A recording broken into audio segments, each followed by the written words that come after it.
Estamos terminando, por favor, fallos de la competencia. Se habrán dado cuenta ustedes de que qué son las políticas públicas para resolver problemas de ineficiencia en la asignación de recursos, o sea, en otras formas de organización de mercados, de funcionamientos de mercados o en la conducta humana, dependiendo de las condiciones de mercado en las que se desenvuelven. Quiero terminar este tema y les había ofrecido un poco explicarles cómo negocian, cómo se negocia el cargo fijo o en algunos casos las tarifas, caso de llamadas locales, ¿no?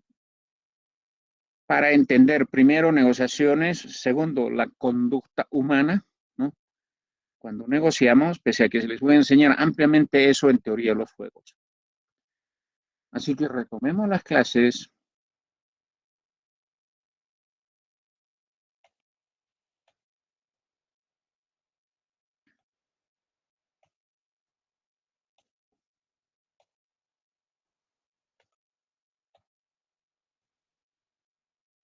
Entonces, ya habíamos visto el caso de eliminar barreras a la entrada, legales y geográficas a la entrada del mercado. En el caso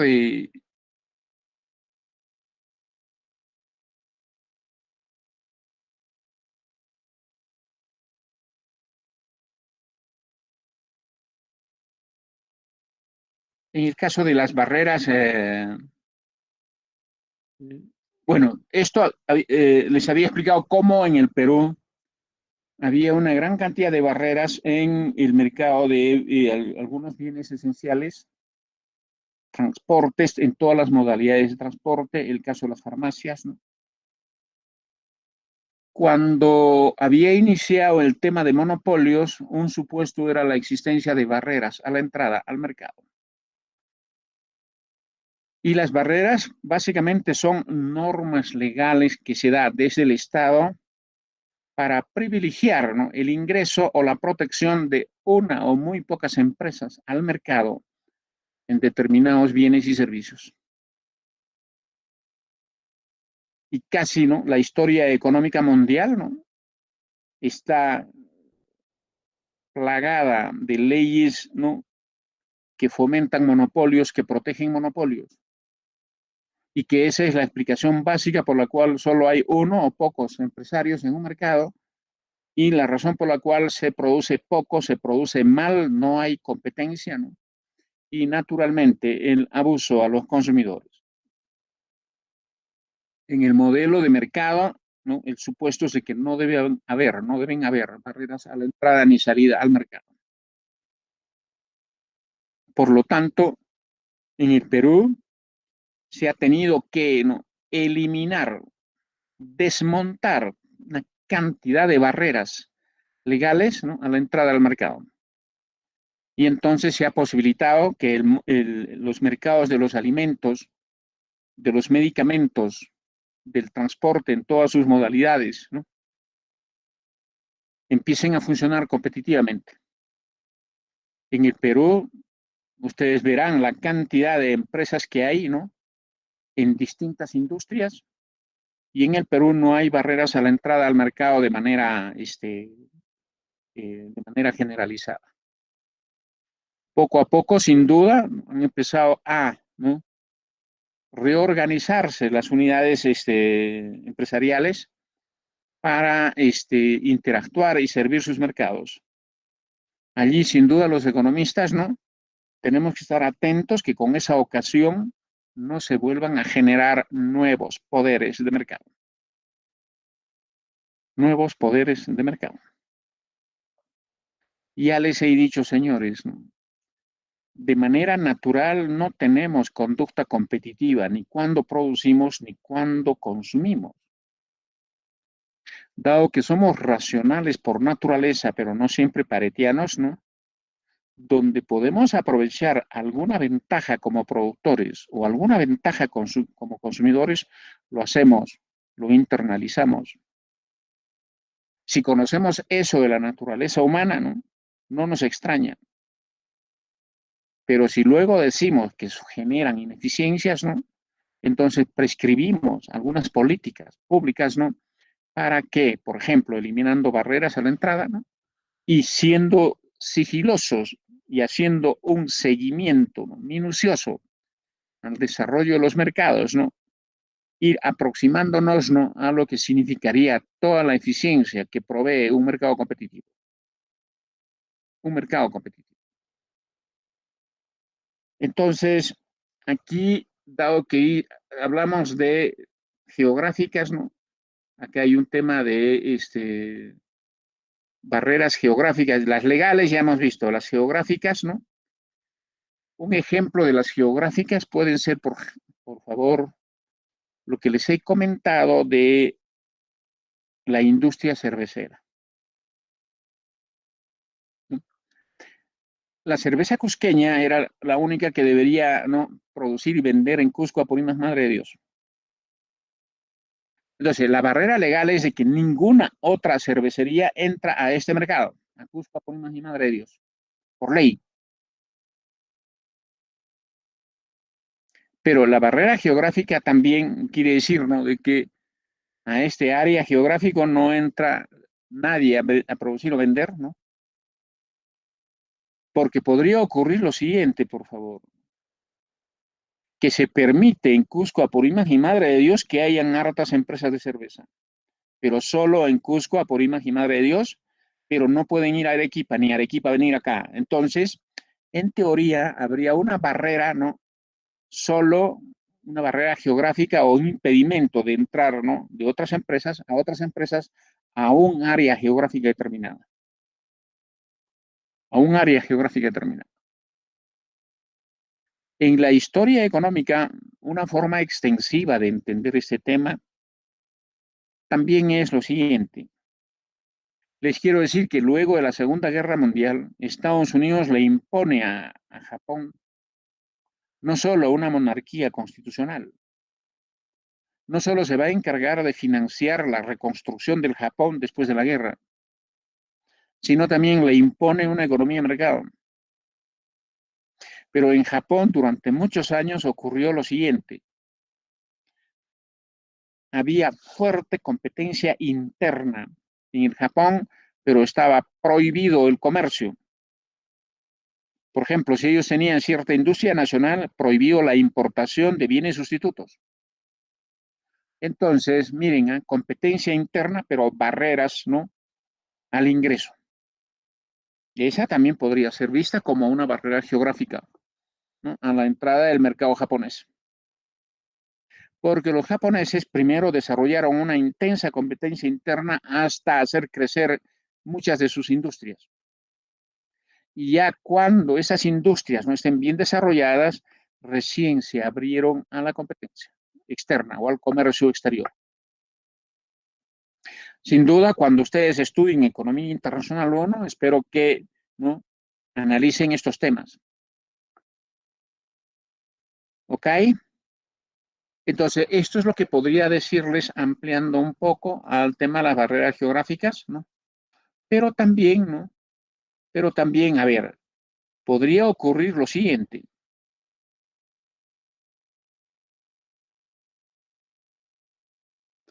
Podría ocurrir lo siguiente, ¿no? Que en una ciudad A, ¿no?, y en una ciudad B, ¿no?,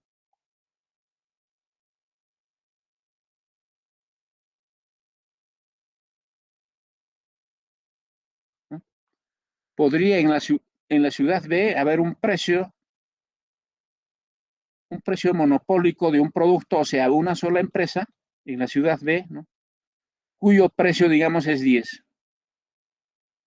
Mientras que en la ciudad A, ¿no?, hay un precio competitivo del producto, ¿no?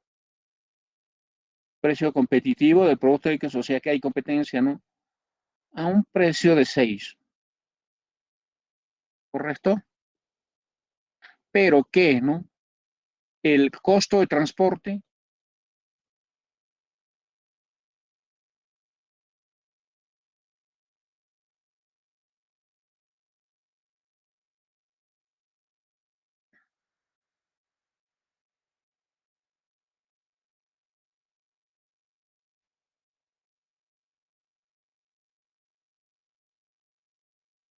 el costo de transporte no podría ser 5. Entonces, si acá hay un precio de 6 más costo de transporte de 5, ¿no? Acá el precio del producto X competitivo sería 11. Y entonces, por lo tanto, ¿no? Aquí hay una barrera geográfica, ¿no? Que hace de que la empresa monopólica siga teniendo aquí el mercado. Entonces, ¿qué hacer frente a esa barrera que básicamente va a ser denominada geográfica por altos costos de transporte? Entonces, aquí podría ocurrir, podría estar ocurriendo de que la carretera es pésima, es muy pésima, se pierde mucho tiempo, es bastante riesgosa por ser pésima y eso hace de que el costo de transporte sea 5. Entonces, la idea de repente es, ¿no? Asfaltarla, ampliarla, hacerla de varios carriles, qué sé yo, y entonces asociado a esto, ¿no? El precio, ¿no? El costo del transporte podría bajar a 3. Y entonces, ¿no? Ahora sí podríamos llegar a este mercado, ¿no? A un costo de 9. Y entonces, en esas condiciones, sí, ¿no? Competimos y hacemos presión competitiva a la empresa, casi siempre tiene que ser un monopolio, ¿no? Que está vendiendo a 10. Entonces, esta es otra forma, un pequeño ejemplo de cómo eliminar barreras geográficas, ¿no? En los mercados, que a veces favorecen posiciones monopólicas,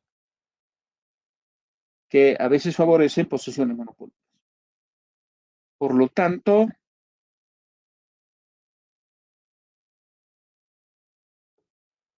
tanto, a ver, regálenme un segundo.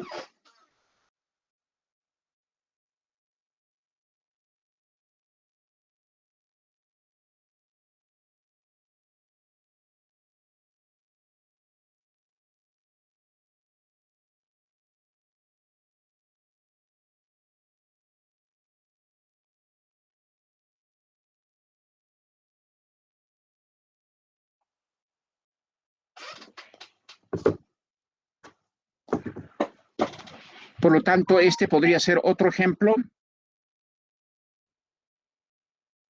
Y, por favor, en el mundo del comercio internacional, estos son casos muy generalizados. Por ejemplo, respecto a costo de transporte. Señores, a ver, voy a volver.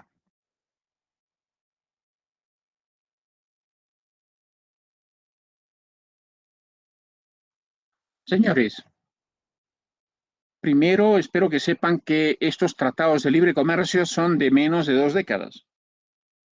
En el mundo empezó a generalizarse, ¿no? Especialmente desde el año 2000, porque habían tarifas, habían controles aduaneros, habían subsidios a la exportación, etcétera, que distorsionaban el comercio, asociado al cual se han protegido ciertas empresas, ¿no? En condiciones básicamente monopólicas u oligopólicas. Entonces, cuando se pasa a los tratados de libre comercio, es como si hiciéramos negocio entre nosotros, sin barreras. Y entonces se fomentaba la competencia y a partir de ahí la eficiencia económica. Pero en muchos casos, dado que muchos países han tenido durante mucho tiempo barreras al comercio, tenían pésimos servicios este, pésimos puertos, pésimos aeropuertos y una mala organización, mala calidad, ¿no? De los servicios respectivos de carga marina o de carga aérea. Yo quiero decirles algo. para que entiendan ese tema. Chile, pese a que está, ¿no?, bastante, ¿no?, abajo, casi es el polo sur. Yo no sé si ustedes sabían de que mueve más comercio que el Perú. O sea, respecto a los países, por ejemplo, respecto a China, respecto a Europa, respecto a Japón, el Perú está más cerca que Chile. Pero ¿por qué usan más esos aeropuertos? Porque Chile, durante muchos años, ya tiene mejor servicio de carga aérea y carga marítima. Y pese a que luego de eso, ¿no?, tienen que trasladar su mercadería, ¿no?, hacia Argentina, hacia Brasil o incluso hacia Perú, Ecuador, ¿no?, seguían siendo más baratos. Durante mucho tiempo en el Perú y hasta ahora el puerto del Callao es estatal. Lo único que se ha logrado es de que permita que haya una flota naviera o de carga marina privada, porque el Estado era también el único que hacía carga de comercio exterior. Unos barcos viejos, con poca capacidad de tonelaje, ¿no?, y corrupta. Entonces, si alguien, ¿no?, si alguien desde el Perú embarcaba, ¿no?, digamos, una mercadería por 1.000 toneladas, ¿no?, hacia, digamos, hacia China, llegaba en 20 días a costos altísimos. Pero si lo embarcaba desde Chile, que es más lejos, llegaba en 12 días y a costos bajos. Entonces Chile tenía mayor competitividad. Entonces la razón del poco comercio era nuestra ineficiencia en la gestión de puertos y nuestra insuficiencia en capacidad de servicio. Y poco a poco lo que se permitió en el Callao es solo que entren empresas privadas de transporte aéreo. Y poco a poco prácticamente la capacidad de carga del sector público creo que ya desapareció. Entonces, ese tipo de cosas también han habido. Y esas son, por lo tanto, también barreras, en este caso burocráticas, de ineficiencia, que impedían, ¿no?, un mayor comercio y a partir de ahí una mayor competencia. Una mayor competencia. ¿Ok? Muy bien.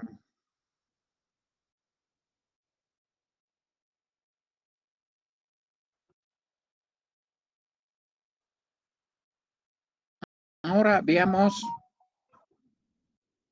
el tema de fijar precios. Fijar precios en el caso de monopolios temporales. Señores, a ver,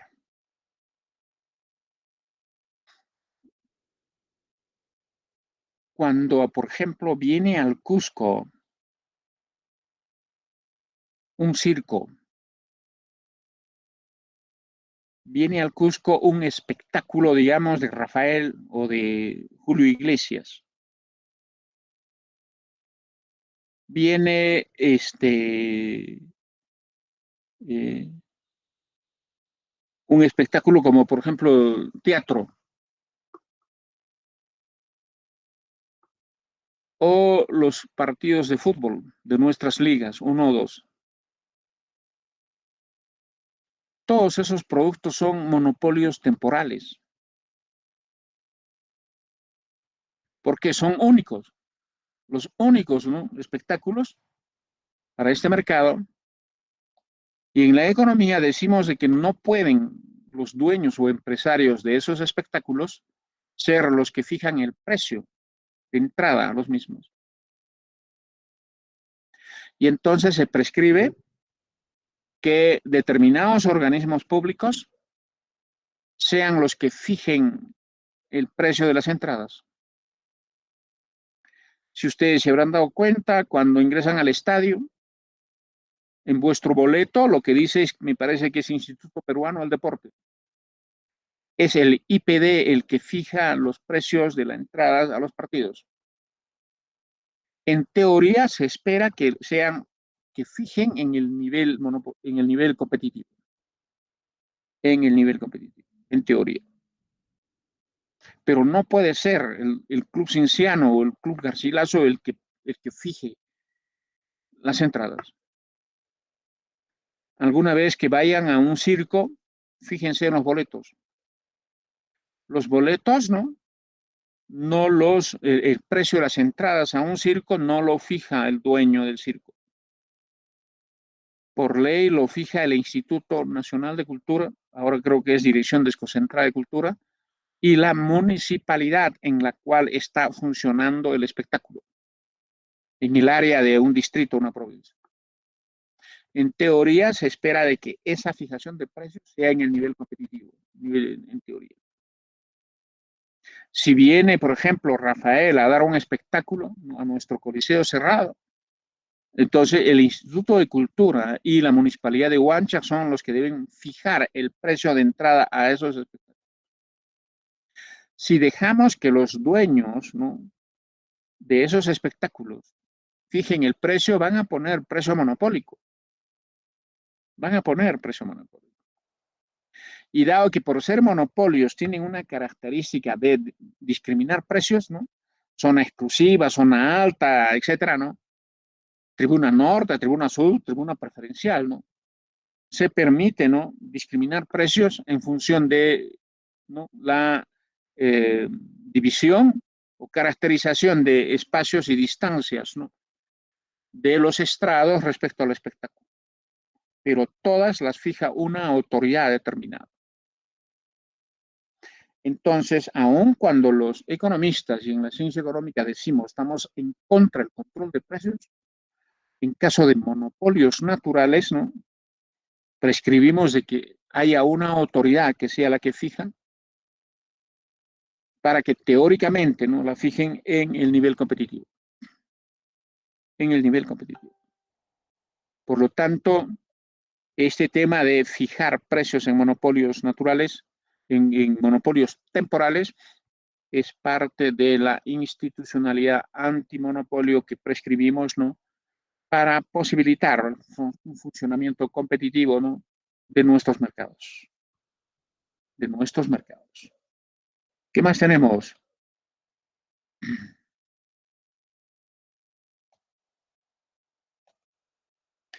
El tema de la liberalización de precios, ¿no?, y libre importación, ¿no?, es, primero les había dado ya un ejemplo bastante significativo del caso de las medicinas,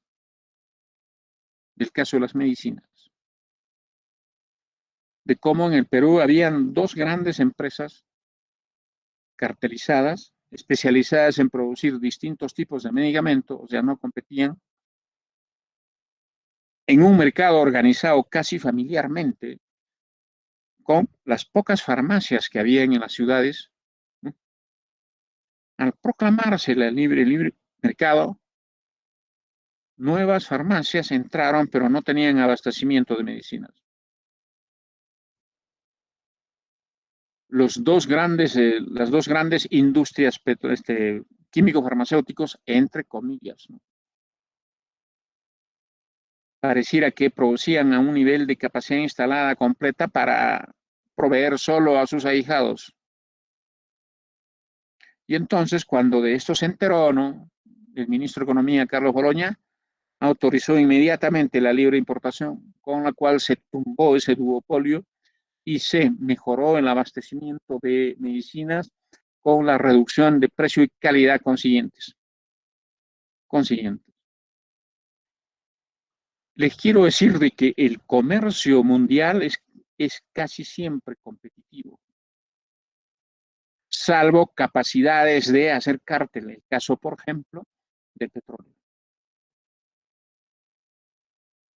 Pero una gran cantidad de comercio, ¿no?, de ida y vuelta, posibilita un comportamiento competitivo de los mercados mundiales. Entonces, todo lo que son minerales, el café, el propio dólar, ¿no?, son tan competitivos que variaciones de precios por segundo, variaciones de precios por segundo.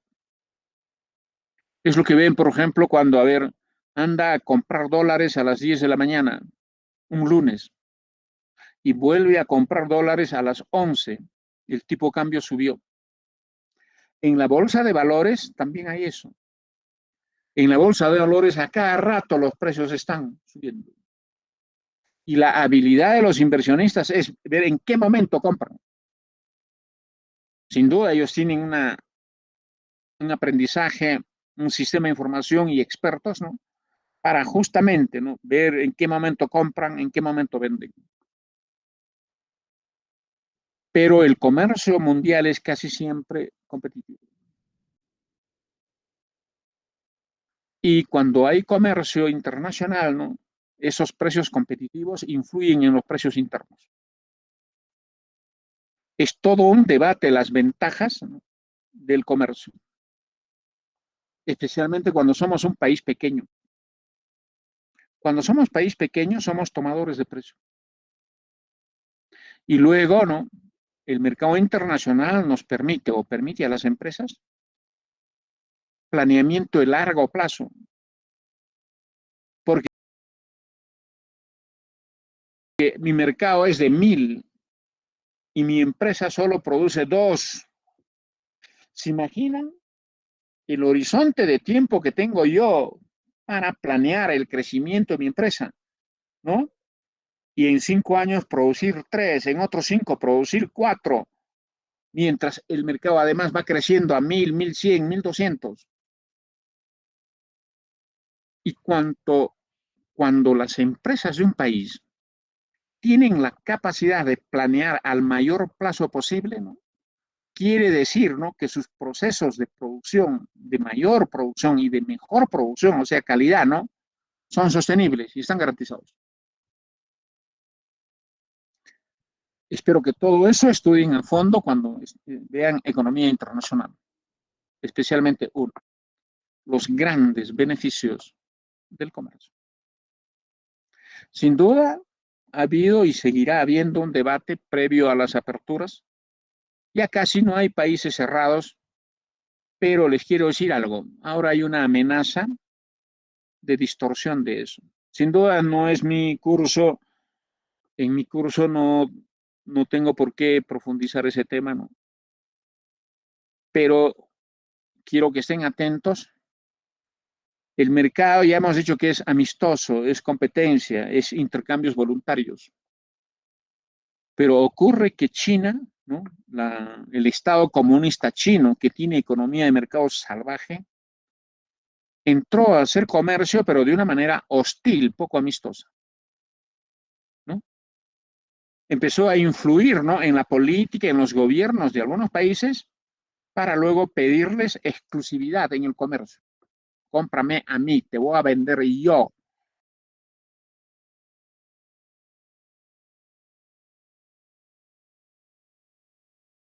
O si tienes minerales o petróleo, véndeme a mí. Y eso ya no es mercado, eso es mercantilismo. Y a eso se le está empezando a llamar, ¿no? Globalismo. La forma de entrar al comercio internacional con influencias políticas, con malas artes, con chantajes. Y entonces a partir de ahí, ¿no? Muchos países, ¿no? Terminan privándose de los beneficios de la competencia y entrando en dependencia. Los chinos cuando logran, ¿no? Influir en un gobierno, le dicen, cómprame a mí, no tengo plata, yo te presto. Ahora, todo lo que tienes me interesa, véndeme a mí, sin duda, a precio bajito. Y cuando le compremos, ¿no? Cuando le compramos a precio alto. Quiero que estén atentos, por favor, a este tema de las vacunas. Este gobierno ha decidido comprar vacunas chinas a precios hasta 3 veces mayor que mejores vacunas de la misma Rusia o de Estados Unidos o de otros países de Europa. Eso ya no es pues comercio competitivo. Eso ya no es globalización, sino se habla de globalismo, ¿no? Formas hostiles, poco amistosas, ¿no? De hacerse de compras, de ventas y de créditos. Y en la economía, ¿no? Los economistas tenemos que salir a denunciar esto, a combatir esto. Entonces, estamos en una época de cambios bien, bien terribles, bien terribles. La ofensiva que hay contra el cuestionamiento de la economía de mercado, con todos los beneficios que conocemos los economistas, es terrible. Vean nomás todo lo que están planteando, hay cambio de constitución. Especialmente no les gusta el modelo económico. Quieren empresas públicas, quieren controles de precios, ¿no? Quieren parar inversiones, nos quieren decir en qué la gente debe invertir, ¿no? O sea, el modelo que hemos tenido, que tiene prácticamente, ¿no?, Venezuela, en parte el modelo que tiene Cuba, y allí no se produce, allí no hay empleo, allí no hay inversiones. Por eso no es, por favor, no es broma este fuerte debate de defender la Constitución, no porque sea fujimorista ni nada. Es una Fujimori, señores, de economía sabía tanto como Waldir Sáenz o como Carranza. El mérito de Fujimori es haber permitido que los mejores economistas modernos del Perú, liderados por Carlos Boloña, hagan las reformas económicas que estamos conociendo que tenemos. Entonces, la virtud es haberlo permitido, haber aceptado y haber dado respaldo político a ese proceso. Entonces, hoy estamos en una época muy difícil, ¿no?, para lo que es la ciencia económica, la teoría económica, ¿no?, e inmensos beneficios que ya habíamos logrado en el mundo y en el país están empezando a ser, ¿no?, disminuidos, distorsionados, cuestionados. Como economistas, como futuros economistas, ¿no?, sería bueno que ustedes entren ya al debate, a hacer un seguimiento de estas propuestas y tener la capacidad de análisis, de comparación y de defender nuestra ciencia, de defender nuestra ciencia. ¿Ok? Entonces, distinguidos, con esto podría decir que, ¿no?, he entregado un conjunto de propuestas de políticas públicas para organizar el funcionamiento competitivo y eficiente de los mercados a través de lo que en economía conocemos, ¿no?, la institucionalidad, antimonopolio de la economía. Miren cómo desde la Constitución, autoridades, procedimientos, medidas, decisiones que se necesitan para lograr que los agentes económicos de un país, ¿no?, procuren asignar eficientemente los recursos. Hay, sin duda, como es normal, hay procesos, hay debilidades, hay retrocesos, pero no es fácil construir una institucionalidad económica competitiva. No es fácil. Ya sabrán lo terrible que es lidiar con la naturaleza humana, pero tiene que ser un proceso permanente de fortalecimiento, de enriquecimiento, ¿no?, de estas propuestas, de estas ideas. Les adelanto que junto a otros temas que vamos a ver, se trata de lo siguiente. Antes se creía de que tenemos que decidir, ¿no?, si el Estado dirige la economía o la libertad de la gente resuelve ese tema. Era uno u otro. Y luego terminamos descubriendo que la libertad de la gente requiere reglas de juego, requiere líneas rojas para evitar comportamientos ineficientes que generan ganadores y perdedores. Y que esas reglas de juego solo se puede dar desde un Estado cuyos políticos y cuyos gobernantes, ¿no?, conocen la economía, respetan la economía y empiezan a dar normas, leyes, ¿no?, constituciones que ayuden a organizar el funcionamiento competitivo de los mercados. Estamos hablando, por lo tanto, de una intervención amistosa de los mercados y no de su reemplazo por el Estado.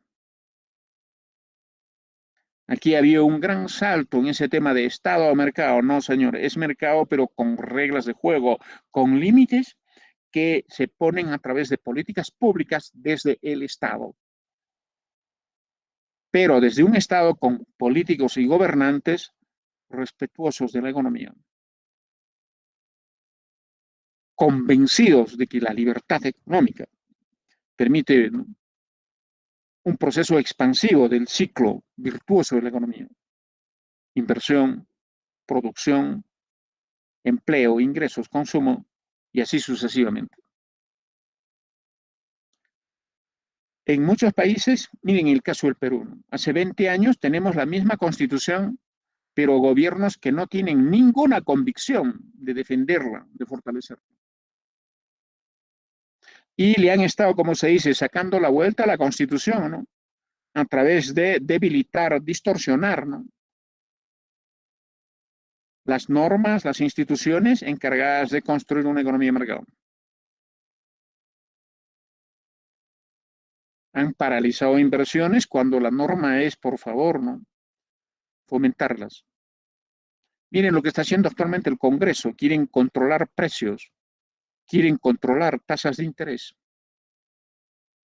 No entienden los sistemas de protección de un país cuando, por ejemplo, ¿no?, vamos a enfermarnos o vamos a ser viejitos, el caso de las AFP o el caso de, ¿no?, de salud o los seguros integrales de salud en otras cosas. Entonces hay toda una ofensiva de, ¿no?, anti-inversión, anti-empresa, anti-libre mercado, anti-libertad de la gente. Y toda una oferta de bonos, subsidios, más impuestos, expropiaciones, etcétera. Entonces, estamos en un momento muy crucial, ¿no?, muy delicado para las economías de mercado o para la libertad de acción, de inversión, de empresa, de las personas, de los agentes. Corresponderá a ustedes ubicarse en entenderlo, enfrentarlo, defenderlo. Pero aquí termino este punto del fallo de mercado número 1, fallos de la competencia y la construcción de una institucionalidad antimonopolio en una economía. Pasemos ahora a ver el fallo de mercado número 2, ¿no?, que es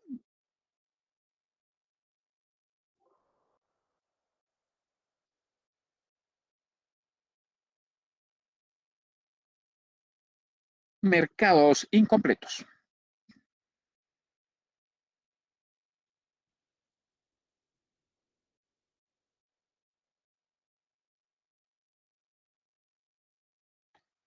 Muy bien,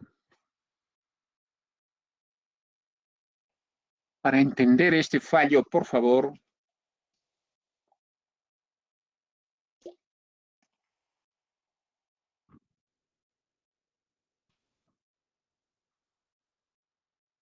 primero recordemos que un mercado son dos cosas: oferta y demanda. Ambas fuerzas son, ¿no?, conducta humana. La demanda es nuestra conducta cuando compramos, consumimos. La oferta es nuestra conducta y los fenómenos que se observa cuando producimos. Por lo tanto, la demanda es acción humana, la oferta es acción humana. La ciencia económica y los economistas, ¿no?, no hacemos diferencias. No estamos con uno contra el otro,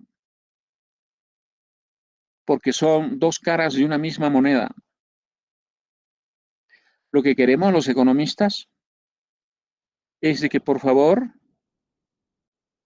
nuestra conducta como consumidores no sea distorsionada, reprimida, y que nuestra conducta como productores tampoco sea distorsionada, que no lo hagan costoso, y en esas condiciones que nos dejen en libertad para cuando tenemos que decidir qué compramos, qué consumimos y qué intercambiamos. Y entonces el mercado es oferta y demanda o nada.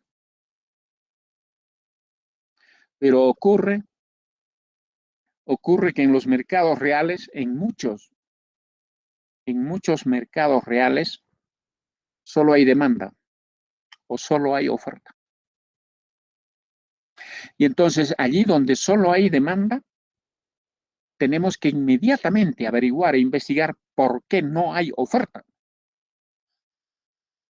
Y allí donde solo hay oferta, inmediatamente analizar e investigar por qué no hay demanda. Pero además de identificar las causas por las cuales, ¿no?, solo hay demanda pero no oferta, inmediatamente prescribir cómo podemos, qué tenemos que hacer para que aparezca la oferta. Y allí donde, ¿no?, solo haya oferta, además de identificar por qué, inmediatamente prescribir, ¿no?, políticas para ver cómo aparece la demanda. Porque nosotros queremos que funcionen los mercados. Y entonces, cuando hayan mercados incompletos, ¿no?, demanda sin oferta y oferta sin demanda, la idea para la ciencia económica es cómo lograr, ¿no?, que allí, ¿no?, aparezca la otra fuerza del mercado que falta y que empiece a asignar eficientemente los recursos que corresponden. Los recursos que corresponden. Y entonces, veamos el caso, ¿no? El caso, por ejemplo, de demandas sin oferta. ¿Qué es eso? Vean ustedes en el gráfico, ¿no? Es una situación en la que hay demanda, o sea, capacidad de compra según sean los precios, disposición a pagar según sean los precios. Pero no hay oferta, vean, la oferta acá, ¿no?, simplemente es una incógnita. ¿Qué tipo de mercados reales podemos identificar con esas características en la que solo hay demanda, pero no hay oferta? Entonces, ese es el caso de esta, esta interrogante que tienen acá. ¿Por qué muchas micro y pequeñas empresas, MIPES, rurales y urbanas, que son demandantes de crédito, no tienen oferta por parte del sistema bancario formal? Entonces, señores, primero, por favor, sistema bancario formal van a ser los bancos. Los bancos.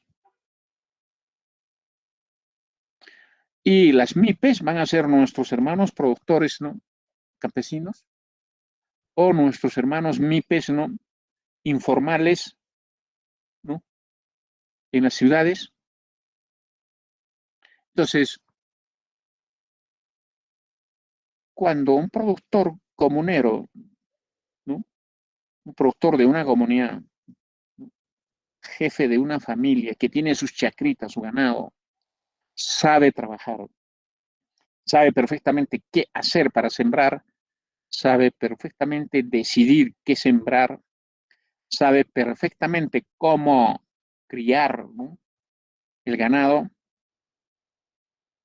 sabe perfectamente los precios en el mercado de los productos agrícolas, sabe perfectamente sus costos, sabe perfectamente el precio del ganado, de la carne o sus componentes en el mercado y sabe perfectamente sus costos.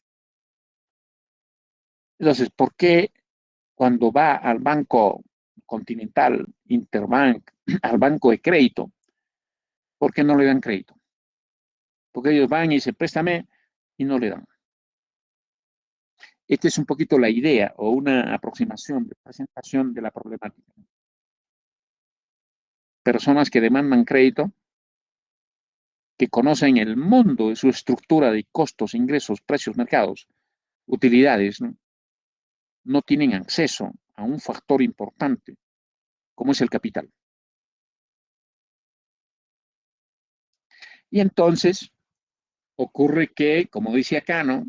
Son un conjunto de problemáticas las que concurren en estos casos, ¿no? En el caso de las MIPES, ¿no? Son una combinación de varios factores, ¿no? Por la cual no existe crédito para ellos en el sector bancario. ¿Ok? Entonces, vamos a empezar a enumerar, por ejemplo, ¿qué es lo que ocurre? Aquí, de manera previa, es bueno recordarles de que la plata de los bancos no es de los banqueros. La plata de los bancos es de los ahorristas. Los bancos son solo una institución de confianza.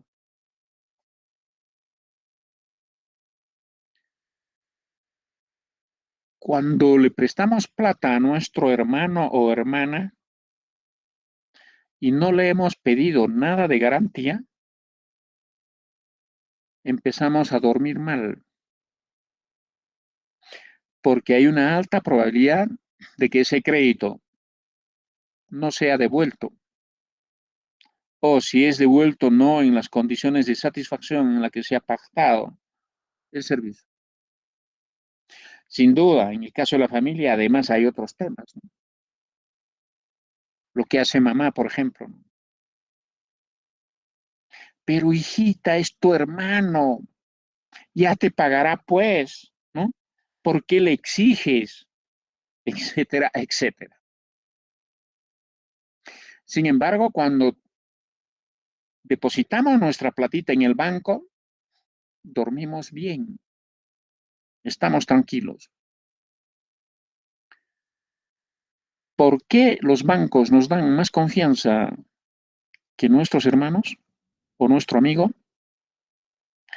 ¿Por qué los bancos nos permiten dormir más tranquilo que nuestros hermanos y nuestros amigos cuando les hemos prestado dinero? Ese es el tema de instituciones de confianza. Pero la confianza que dan los bancos no siempre es la honestidad, la ética de los banqueros. No siempre es. Es una labor permanente, técnica, de la Superintendencia de Banca y Seguros.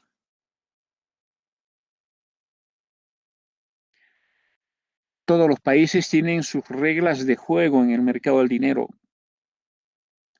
Y eso está en la Ley General de Bancos y Entidades Financieras que tienen los países. Y el Perú lo tiene. En esa ley y la labor de la Superintendencia de Banca y Seguros es donde hay que garantizar de que efectivamente nuestro sistema bancario y financiero sigan constituyendo entidades de confianza, sigan siendo los que intermedian, ¿no?, el dinero en la economía, la cadena de pagos.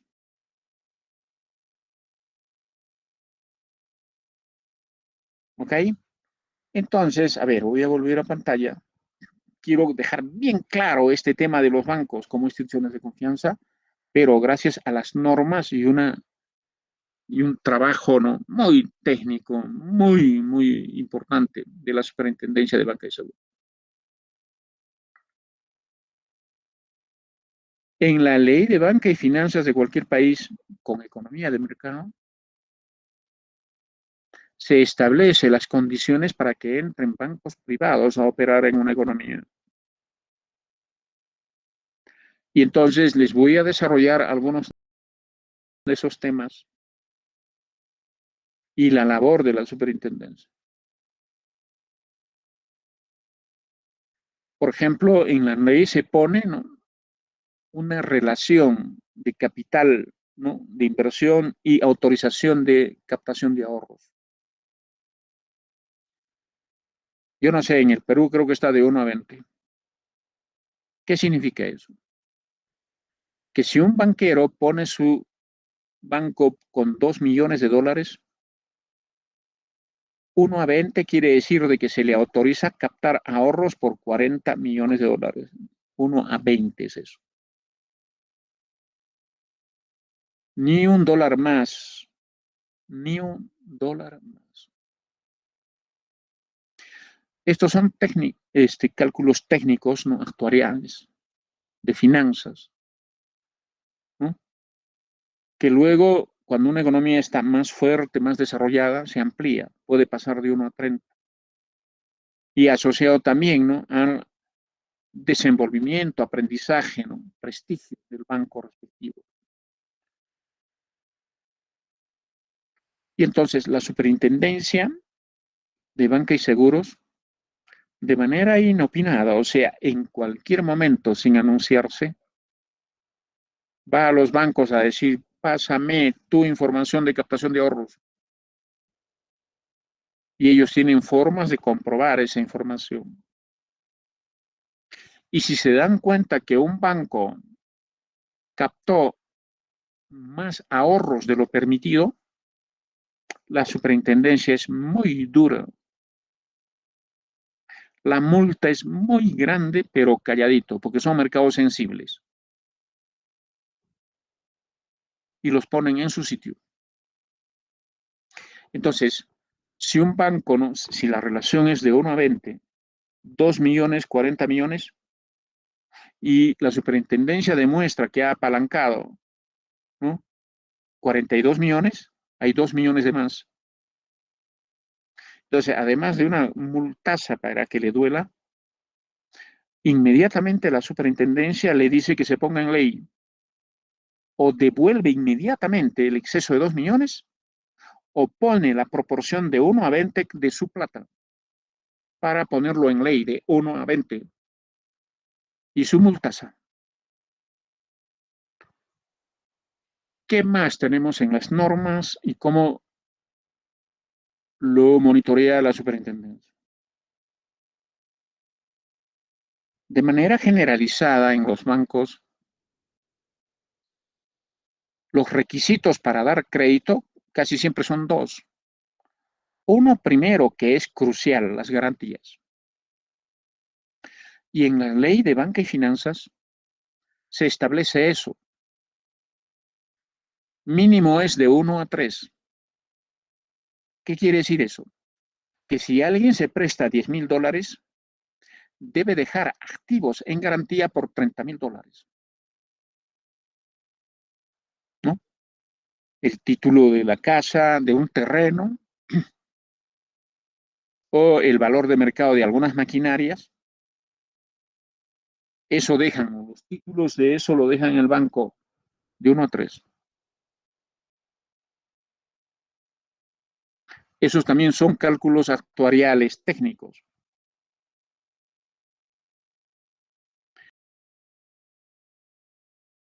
Y entonces la superintendencia de banca y seguro, igualmente de manera inopinada, o sea, en cualquier momento, ¿no? Va a los bancos y le dice, pásame tu cartera. Cartera es el archivo de colocaciones. Y ahí podía agarrar un crédito, a ver, un crédito de $50,000 y luego los títulos o representación jurídica de las garantías. Y hagan de cuenta que son 3 carros.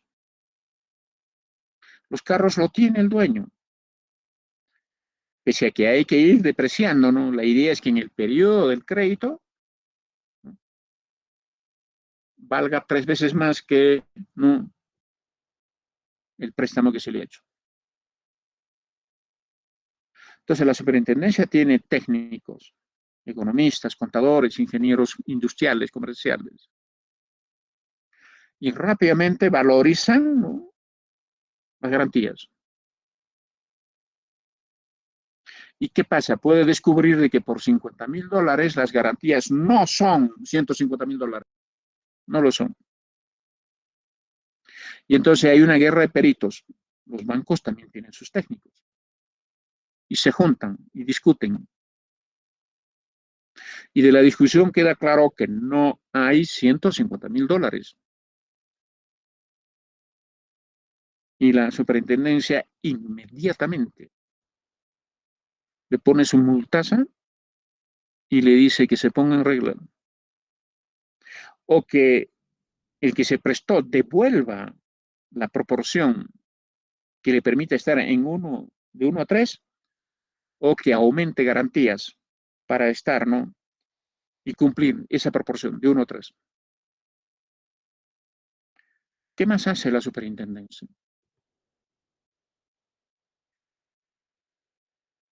Los banqueros no pueden ir a jugar timba con la plata de los ahorristas. La superintendencia le dice, ¿no? Con tu plata anda donde te da la gana, pero con la plata de los ahorristas no. Y entonces los banqueros no pueden agarrar los ahorros del público para ir a comprar acciones de riesgo. Eso es jugar timba. Acciones de riesgo quiere decir, no, que se gana bien o se pierde bien también. Y entonces la superintendencia está mirando en qué están invirtiendo los bancos. Y si encuentran que hay dinero colocado en papeles de riesgo, la superintendencia los pone en su sitio. Una multaza y que se corrige el hecho.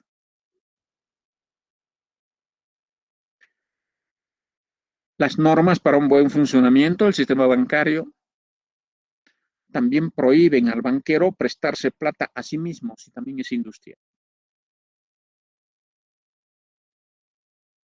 Un socio de un banco podría tener sus propias industrias, empresas. Prohibido prestarse de su banco. Totalmente prohibido. A ellos se les dice, vaya usted como cualquier otro prestamista a otro banco. Prestamista, prestatario. Pero no de su propio banco. No hay transparencia. Entonces, fíjense la cantidad de... Esta es la labor que realiza la Superintendencia de Banca Seguro para que no hayan estafas masivas a los ahorros de la gente. Y es esa la labor que hace que en un sistema bancario y financiero sea una institución de confianza, donde cuando pones tu plata duermes tranquilo. Entonces, reitero, no es la ética de los banqueros. Qué bien si efectivamente tienen ética y muchos lo tienen, o sea, cultura empresarial de transparencia. Pero básicamente, mejor lo ponemos en normas, en autoridades que lo monitoreen y garantizamos eso. Por lo tanto, en el contexto de estas reglas de juego, los bancos tienen que saber colocar el dinero, los ahorros, en compromisos que garanticen el retorno de los mismos, tanto del principal como de la tasa de interés. Porque los bancos, así como captan ahorro en cualquier momento, tienen que estar en la capacidad de devolver total o parcialmente esos ahorros en cualquier momento. Esto que les estoy comentando es otra vez institucionalismo. La confianza en un sistema bancario es toda una institucionalidad. Son normas, son autoridades, son procedimientos, son medidas, son recomendaciones, etcétera, etcétera. Y es en medio de esas reglas de juego que cuando están bien diseñadas, tenemos entonces un comportamiento adecuado y un resultado adecuado, ¿no?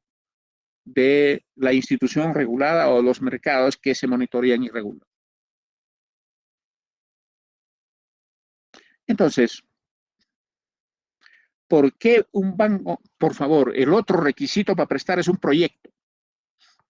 A partir de cierta cantidad de plata, los bancos te piden un flujo de caja o un plan de negocios.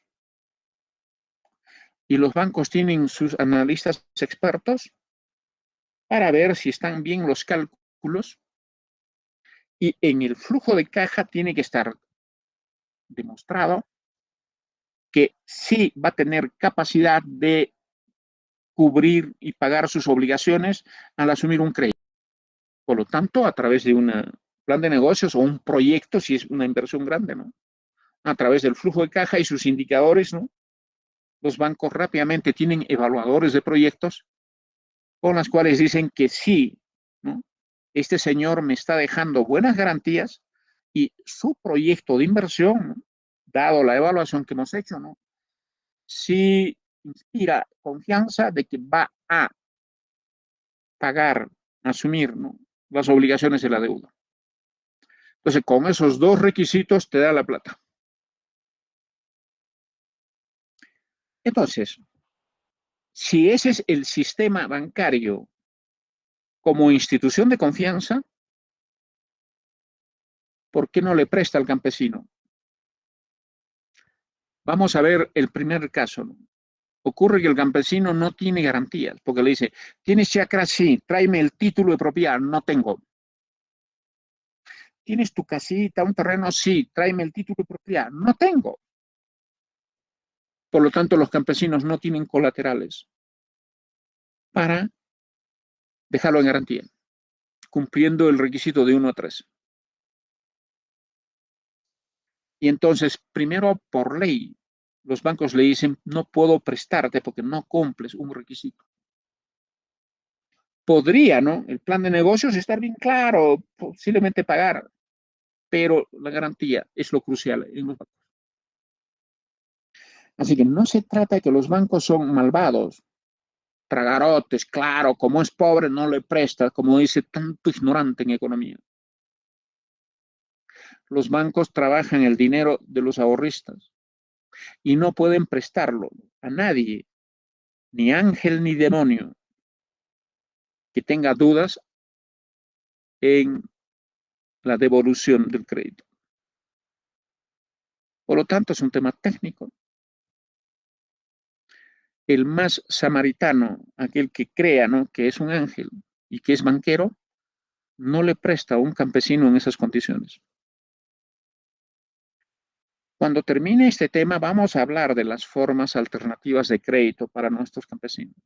Las microfinanzas, ¿no?, las cajas rurales, pero tienen su especificidad y sus limitaciones. Pero cuando vemos ¿no?, el mercado de dinero, el mercado de capital, no. En el contexto de una ley de finanzas y bancas y el trabajo de una superintendencia, millones de compatriotas, de agentes económicos, por el tema de la informalidad, no acceden al crédito. Y en ese sentido, este es un buen ejemplo de que ellos demandan crédito, pero no les prestan por las limitaciones. En este caso, la primera limitación que he comentado es la falta de colaterales y garantías. Pero además, ¿no? Pero además veamos otros problemas, ¿no?, en este tema. Aquí tienen ustedes un cuadro donde dicen, no tienen título de propiedad. 2, riesgos climáticos y de mercado. Y 3, escalas de producción pequeñas. ¿Qué significa eso? Distinguidos, podría ser que, como vamos a ver adelante, ¿no?, en las prescripciones, que logramos darles títulos de propiedad a nuestros hermanos campesinos y ya tienen colateral y van al banco y dicen, préstame, ¿cuánto? Tanto. ¿Tienes título? Sí. ¿Es más de que 3 veces? Sí. Pero luego hay un problema. En el Perú, toda su vida, el pedazo de geografía del Perú siempre ha sido riesgoso. Acá tenemos a cualquier rato corriente el Niño, sequías, ¿no?, heladas, friaje, solaje. O sea, nadie está seguro si va a haber una campaña normal, porque cuando se presentan las distorsiones del clima, naturalmente que afecta la producción agropecuaria. Y entonces, estos riesgos climáticos lo vuelve averso al banquero y le dice, mire, es cierto que acá está tu título, pero si nos falla las condiciones del tiempo, tú no vas a poder pagarme. Y yo no puedo prestarte, por lo tanto, porque es plata de los ahorristas. Y ahora aquí capten un tema que poco a poco he estado desarrollando, que se llaman los resultados injustos. Si alguien se presta, siembra papita y luego hay una sequía y no puede pagar el crédito, no sería justo que le quiten la chacra, porque es un resultado injusto. El productor no tiene la culpa de eso. Entonces los bancos son igualmente, ¿no?, bastante conservadores por ese tema, bastante conservadores. Ahora, estoy viendo primero, por favor, las razones. Vamos a entrar luego a qué hacer, tal como están viendo, ¿no?, en la vista, pero en su momento vamos a explicar esa columna. Ahora, este tema de, por favor, escalas de producción ineficientes. Y luego, ya, primero este tema. Todos, por favor, todos sabemos,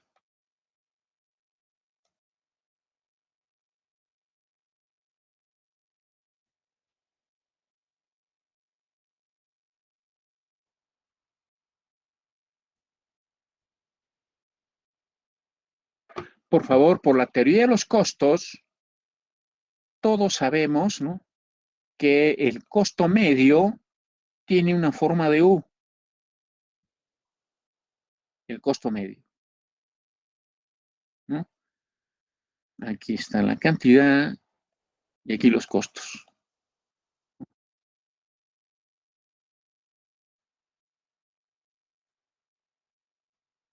¿Y qué es lo que sabemos en economía? Que cuando se produce poco, los costos unitarios son bien altos.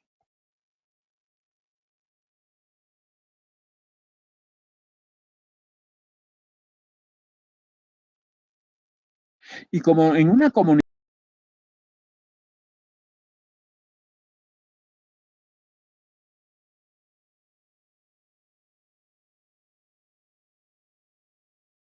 nuestros hermanos campesinos, ¿no?, tienen chacritas pequeñitas, ¿no? Tiene acá papita, tiene otra chacrita acá chiquitita, ¿no?, para maíz, tiene acá un poquito de pasto, etcétera, ¿no? Entonces, desde el punto de vista de un productor, ¿no?, tienen costos medios altos porque tienen pequeñas escalas de producción, pequeñas escalas de producción. Y entonces, ¿no?, asociado a esto, ¿no?, asociado a esto, ¿qué es lo que ocurre? ¿No?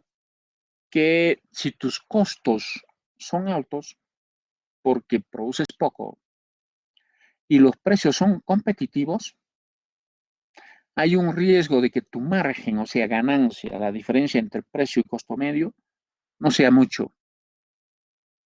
Y que por lo tanto, en el flujo de caja, ¿no?, hay problemas para, ¿no?, establecer con seguridad de que el crédito pueda ser devuelto. O sea, que no haya mayor problema con devolver el crédito en las condiciones pactadas. Entonces, esa es otra limitación por la cual, ¿no?, los bancos formales no les prestan. Trabajas poquito, tienes costos bien altos, tus márgenes de ganancia no son muchos y hay un riesgo allí que no puedas pagar la deuda. Eso es más o menos, en resumen, el tema de el proceso de minifundización que vemos en el agro.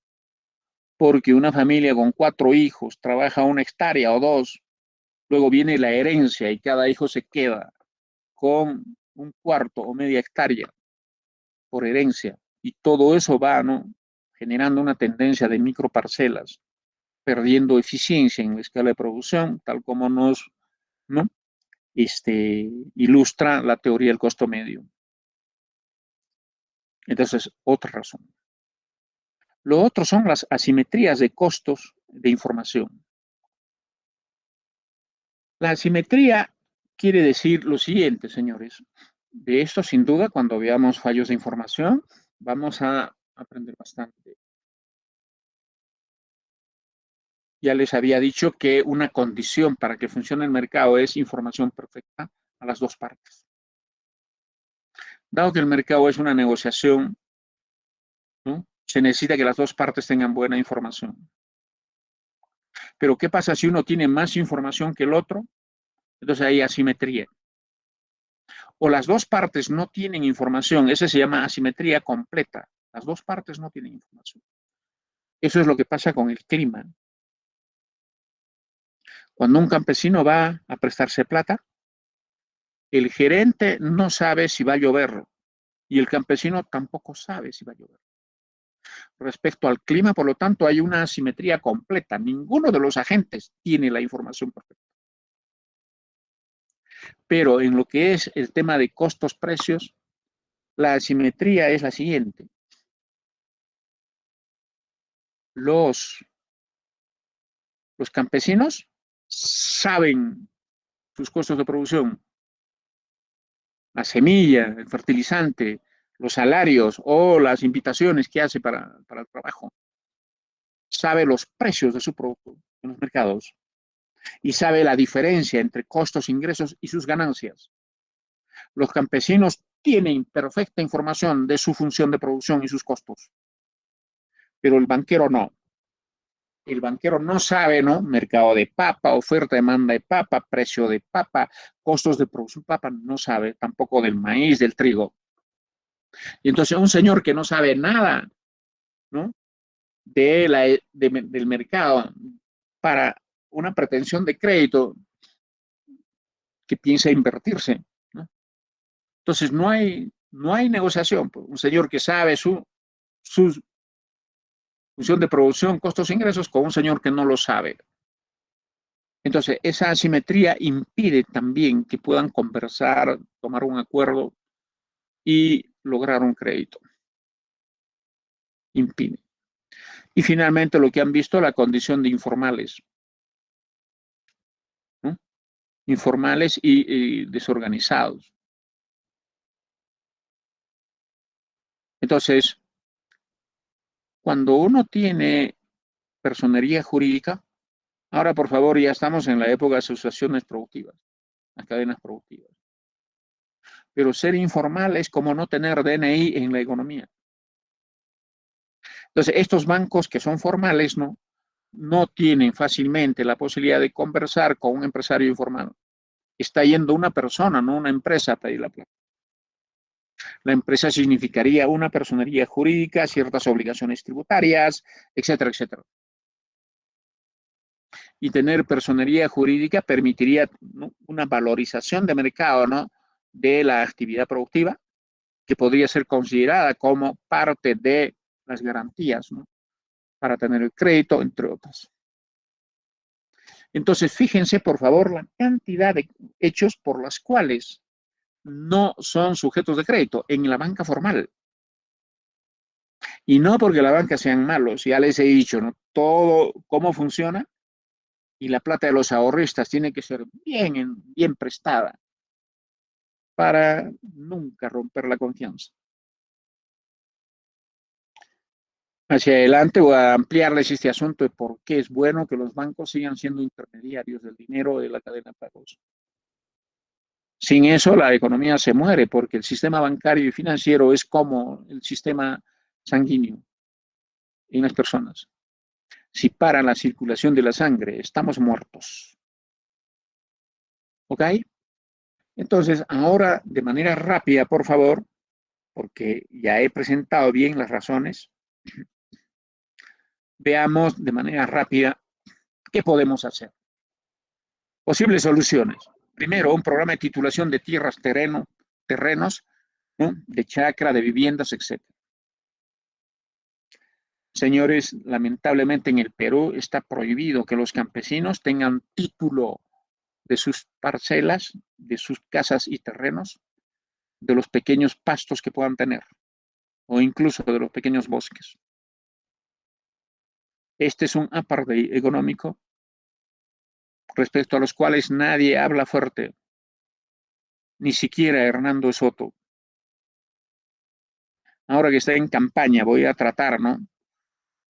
a través de las redes, ¿no? De pedirle que diga qué piensa sobre eso, por qué los campesinos no tienen títulos de sus tierras. Pero hay que titularlos. Luego, la creación de seguros agrarios. ¿Qué cosas son los seguros? Esto, por favor, les voy a explicar ampliamente cuando veamos fallos de la información. Pero la idea de los seguros son un fondo.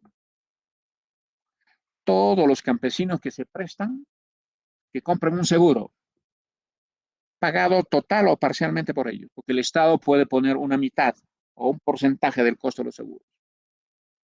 Entonces es un fondo que si no llueve, no tiene por qué perder la chacra el campesino, porque no es su culpa, resultado injusto. Entonces el seguro cubre el crédito. Otro nombre de esto también son los fondos de garantía. Eso lo puede poner el Estado. El Estado puede decir a los bancos, señores banqueros, préstenle a mis hermanos campesinos, que ahorita estoy creando un fondo de garantía de tantos millones de soles, y si por sequía, ¿no? Por catástrofes, ¿no?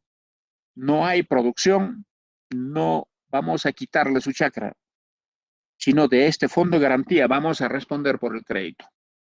Entonces, miren cómo con este mecanismo público-privado, seguros, ¿no?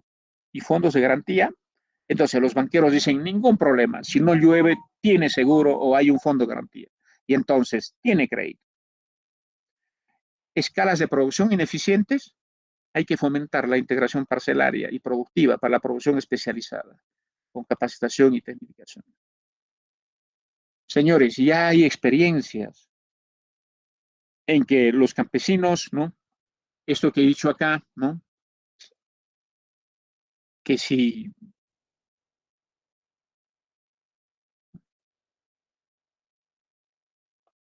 este es de un campesino, ¿no? Este es de otro, este es de otro, este es de otro, ¿no? Decirles de que, ¿no? Conociendo bien sus límites, ¿no? Que por favor no haya una integración. Y entonces, ¿no? Y entonces que se pongan a producir, ¿no? Un tamaño más grande, en un tamaño más grande que sería, ¿no? Esta. Y entonces, ahora sí, el costo medio va a bajar de QSUF 1, parcelitas chiquitas, va a bajar a QSUF 2, costos medios menores. O sea que cuando aumentamos la escala de producción, ¿no? Ya sabemos que bajan los costos. Y entonces, respecto a los precios, su rentabilidad aumenta. Y si hay rentabilidad, por lo tanto, la calificación como sujetos de crédito mejora. Les quiero decir que ya hay experiencias de esto. Ya hay experiencias de esto. Acá, por favor, en Cachimayo y no sé en qué zonas de Anta, muchos campesinos han juntado sus parcelas y ellos se han puesto a producir, ¿no? Un producto de exportación, ¿no? No me acuerdo qué nombre es, ¿sabes? Si alguien puede escribir, no me acuerdo. Han cambiado la papa por no sé qué producto de exportación, achote, no sé, a ver, si alguien se acuerda. Y listo, lo juntaron, trabajaron como uno solo, metieron tractor. Al inicio ellos mismos contactaban al exportador y poco a poco esto se fue desarrollando de la siguiente manera. Primero contactaron con un exportador, así que el exportador iba a la chacra y se llevaba el producto. Ya no los campesinos con sus camiones yendo hasta el Callao haciendo trámites, qué sé yo. Ahora hay un exportador, por lo tanto, producto vendido en chacra. Luego, actualmente hay un caso donde una empresa les dijo, ¿por qué no me alquilan vuestra chacra? Déjenme producir a mí, les voy a pagar la renta de vuestra chacra y si quieren trabajar conmigo, quédense. Y listo, lo han alquilado. Pero la integración parcelaria funciona. La gestión, miren, de comunal a casi privada es un avance. Y entonces muchos tienen su renta, que es mayor que si seguirían produciendo solitos papa, que es mayor que si seguirían comunalmente trabajando, ¿no? Alcachofa, la gente racional. Y peor si trabaja, tiene un salario además. Y entonces ahora hay una empresa que alquila la tierra, alquila la maquinaria, tiene al contratista exportador, ¿no es cierto? Y listo, produce más, produce mejor, a menor costo. Yo les aseguro que esos emprendedores sí tienen crédito en el banco, demostrando su contabilidad, porque son formales, diciéndonos sus ingresos por exportación, etcétera. Eso hay que ser con los campesinos. Pero también, por favor, ¿no? La integración permite lo siguiente. Cuando a un campesino, un solo campesino, compra papa, compra semilla de papa, enfrenta el precio de mercado.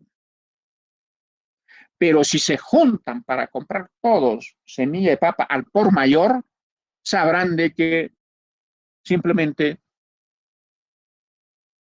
¿no? Bajan sus costos. Porque una cosa es, ¿no? Que un campesino compre, pues, digamos, un quintal de fertilizante. Y otra cosa es que 100 campesinos compren 300 quintales. Entonces, al por mayor, sabemos que al por mayor baja el precio, igual en equipos, igual en, o sea, si se compra al por mayor, se reducen los costos de compra, eso lo sabemos. Miren las ventajas de la asociatividad, de la asociatividad. Entonces, hay que hacer eso, integración parcelaria, asociatividad. Y luego, sin duda, cuando ya están a ese nivel, casi todos tienen personería jurídica. Señores, todas las cadenas productivas y todas las asociaciones de producción integradas tienen personería jurídica y eso les ayuda bastante para ser identificados, para tener algunos documentos que permitan hacer los cálculos que agilicen o posibiliten créditos, entre otras cosas. Por lo tanto, vean ustedes, ¿no? De que sí, sí hay formas, sí hay políticas públicas, ¿no? Que permiten, ¿no? Que permiten resolver, ¿no? Posibles soluciones para resolver que haya créditos. Que haya créditos. Entonces, mañana tengamos clases de 8 a 9. Les voy a comentar las otras soluciones que se han hecho, dado que esto todavía en el Perú no lo tenemos. Estos son teóricos, completamente comprobados en casos pequeños, ¿no? Pero quisiéramos que sea general para resolver el problema. Sobre estas otras formas vamos a conversar mañana en 1 hora. Pero para terminar, les quiero decir que si tuviéramos todo esto, ¿no? Si tenemos títulos, seguros, integración parcelaria, ¿no? En el caso, por favor, en el caso de la asimetría, por ley hay que obligar a los banqueros a hacer estudios de mercado de todos los productos. Entonces, los banqueros empiezan a contratar a economistas, a agrónomos, a zootecnistas en equipos, para que hagan el estudio de la realidad de la papa, del maíz, del trigo. Y eso luego el banco lo tiene, lo leen los gerentes. Y entonces, ahora sí, los campesinos saben su realidad y los bancos saben esa realidad. Se puede conversar, se puede pactar, se puede negociar. Se rompe, por lo tanto, la simetría y se permite negociaciones. Más la formalización, ¿no? Entonces, si hacemos todo eso, ¿qué es lo que ocurre? ¿No? Que ahora sí se aparece la oferta. Si hacemos si, todas esas políticas públicas, aparece la oferta y listo, resolvimos, ¿no? El tema de demanda sin oferta. Y ahora sí, tenemos mercado, ahora sí, que se asignen eficientemente los recursos. Esa es la idea de este tema en demanda sin oferta, ¿no? Asociado a entender por qué no tienen, qué podemos hacer para luego resolver el mercado de dinero para esta inmensa cantidad de población productiva en el mundo. En el caso del Perú, es bien grande este tema, bien, bien problemático. Mañana que les explique un poco esto, ¿no? Va a quedar claro eso. ¿Ok? Entonces, por favor, esta es la idea, ¿no?